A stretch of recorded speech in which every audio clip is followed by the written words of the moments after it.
En ce moment même, sans le moindre avertissement ni éclair de douleur, quelque chose d'extraordinaire se produit en vous. Vos deux reins filtrent entre 150 et 200 litres de sang chaque jour. Pour mettre cela en perspective, c'est le volume d'une baignoire pleine qui est traitée toutes les 24 heures. Considérez vos reins comme le système de filtration d'eau le plus sophistiqué jamais conçu, fonctionnant continuellement sans une seconde de repos. Mais voici l'erreur que des millions de personnes commettent chaque jour sans s'en rendre compte.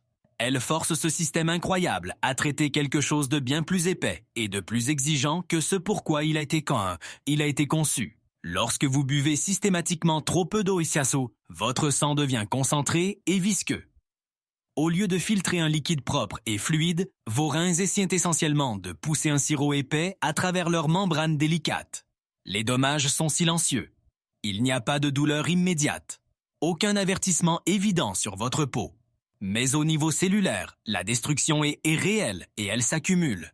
Aujourd'hui, nous exposons le tueur silencieux qui se cache dans vos habitudes d'hydratation et la vérité critique sur vos reins que les conseils de santé populaire ne mentionnent presque jamais. Pour comprendre pourquoi la déshydratation chronique est si destructrice, vous devez d'abord voir ce que font réellement vos reins à chaque instant. La plupart des gens considèrent ces organes comme de simples unités d'élimination des déchets.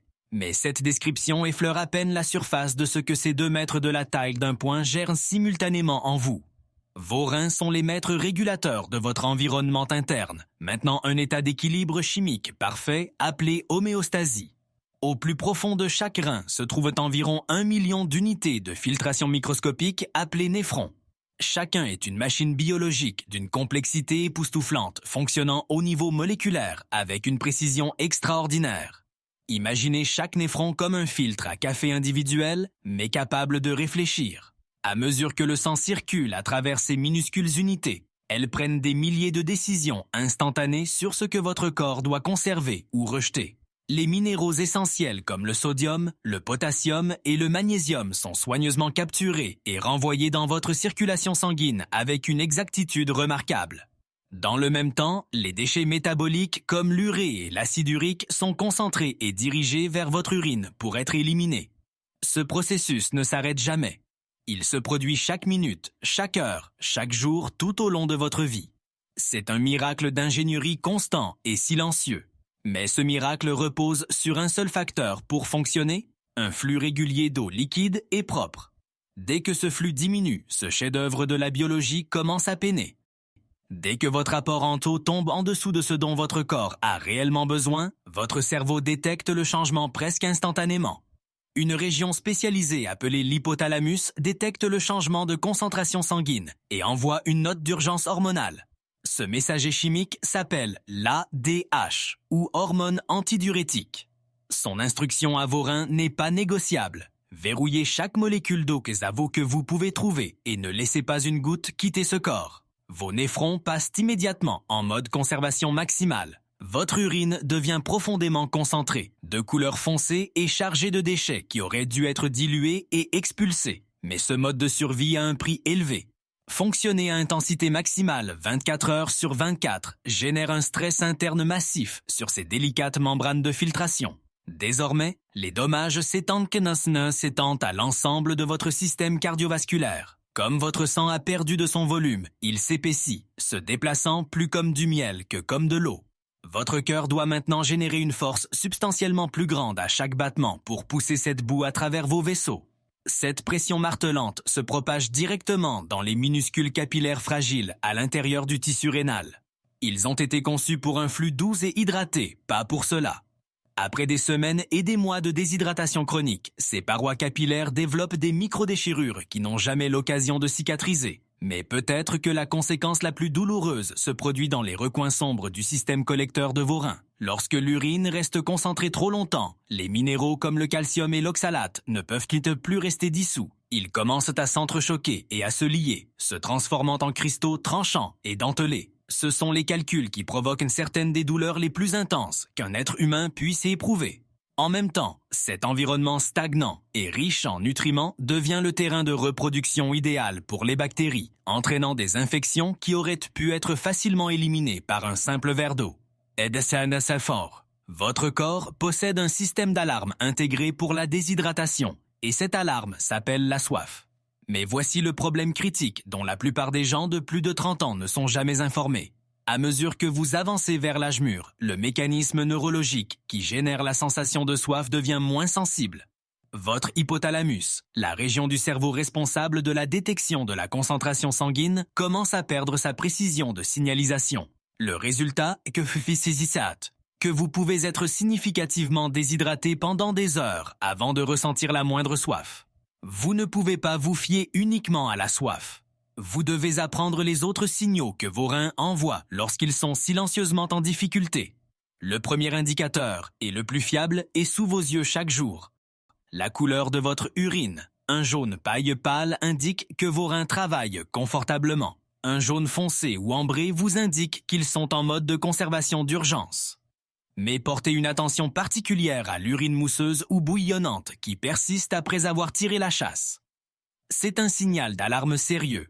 Cela peut indiquer que des protéines s'échappent par ces néphrons endommagés dont nous avons parlé plus tôt. Des filtres sains devraient garder les protéines dans votre sang, ne leur permettant jamais de passer dans votre urine. Le deuxième signe d'avertissement est celui que vous pourriez écarter en pensant à une longue journée de travail. Le brouillard mental et la fatigue inexpliquée de l'après-midi. Votre cerveau est composé d'environ 73% d'eau. Lorsque votre volume sanguin diminue, l'oxygène et le glucose atteignant vos neurones diminuent de manière mesurable. Votre pensée ralentit, votre concentration s'estompe et la prise de décision devient une bataille acharnée. Le troisième signe est souvent confondu avec une mauvaise posture. Une douleur sourde et persistante dans le bas du dos, de chaque côté de votre colonne vertébrale. Cette douleur est profonde et pesante. Contrairement aux douleurs dorsales musculaires, elle ne change pas lorsque vous vous étirez ou changez de position. C'est le poids physique de vos reins travaillant en sur-régime. Enfin, il y a le grand paradoxe, les gonflements et la rétention d'eau dans vos chevilles ou autour de vos yeux. Il semble illogique que boire trop peu d'eau pousse votre corps à retenir l'excès de liquide. Mais n'oubliez pas, votre corps est régi par une programmation de survie. Lorsque votre cerveau détecte que l'apport en eau entrant n'est pas fiable, il ordonne à vos reins de retenir agressivement le sodium. Là où le sel va, l'eau suit. Votre corps thésaurise essentiellement le peu de liquide qu'il lui reste comme police d'assurance biologique. La solution n'est pas de boire moins, mais de boire plus, signalant ainsi à votre cerveau que la sécheresse est enfin terminée. Maintenant, voici la partie qui contredit presque tout ce qu'on vous a dit sur l'hydratation. La plupart des gens pensent que boire plus d'eau plate est toujours la solution correcte et complète à tout problème d'hydratation. Mais si vous le faites de la mauvaise manière, vous pouvez en réalité créer un tout nouvel ensemble de problèmes. Voici la réalité biologique. L'eau ne peut pas pénétrer dans vos cellules sans un jeu spécifique de clés chimiques qui déverrouillent la membrane cellulaire. Ces clés sont appelées électrolytes. Plus précisément, le sodium, le potassium et le magnésium travaillant ensemble dans un équilibre précis. Imaginez vos cellules comme des pièces aux portes verrouillées. Les électrolytes sont les seules clés capables d'ouvrir ces portes de l'extérieur. Vous pouvez verser de l'eau dans le couloir toute la journée, mais sans la clé, rien n'entre réellement dans la pièce. Lorsque vous buvez de grands volumes d'eau pure, hautement filtrée, en particulier de l'eau débarrassée de ses minéraux naturels, quelque chose de spécifique se produit.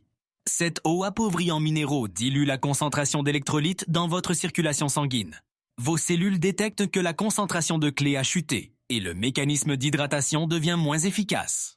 Pendant ce temps, vos reins doivent travailler encore plus dur pour maintenir votre équilibre électrolytique en excrétant cet excès d'eau plate. Le résultat, vous pouvez boire des quantités impressionnantes d'eau et toujours fonctionner dans un état de déshydratation cellulaire.